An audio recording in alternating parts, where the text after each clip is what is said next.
Adi, numai din ceea ce vezi acum, poți să-ți dai seama că a fost o mână de gospodar.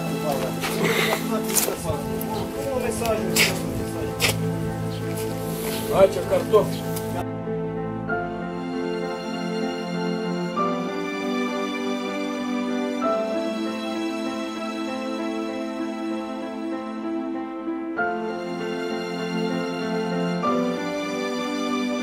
Exact aici și-a făcut poză bunelul, uite aici, în poziția asta, vezi?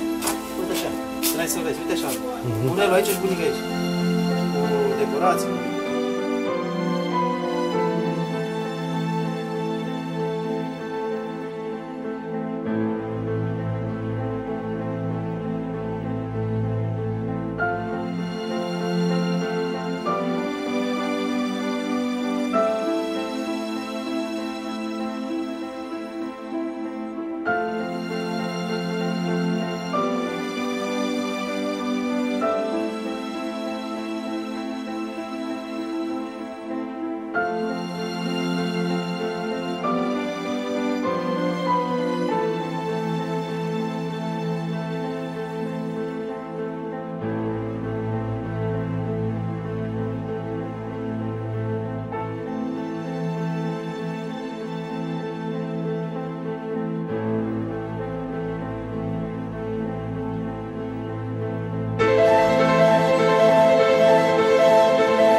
Și aici era o pânză de polizor, vezi?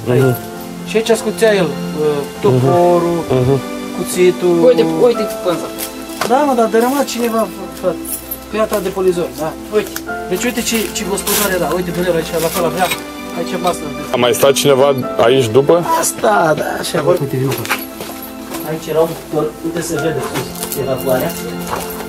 Era un cuptor care făcea pâine, știi? Dar ce înălțime aveau oamenii? Păi, dar nu, dar ea s-a lăsat casa asta. Da? Da, păi uite și tu, uite. Ea s-a lăsat, uite și tu cât au intrat astea în pământ. Deci uite, eu când eram mic, vezi, încheietura asta, îmi era la genunchi aici. Uite și ea la fel, îmi era la genunchi. S-a lăsat datorită terenului, datorită... Înțelegi?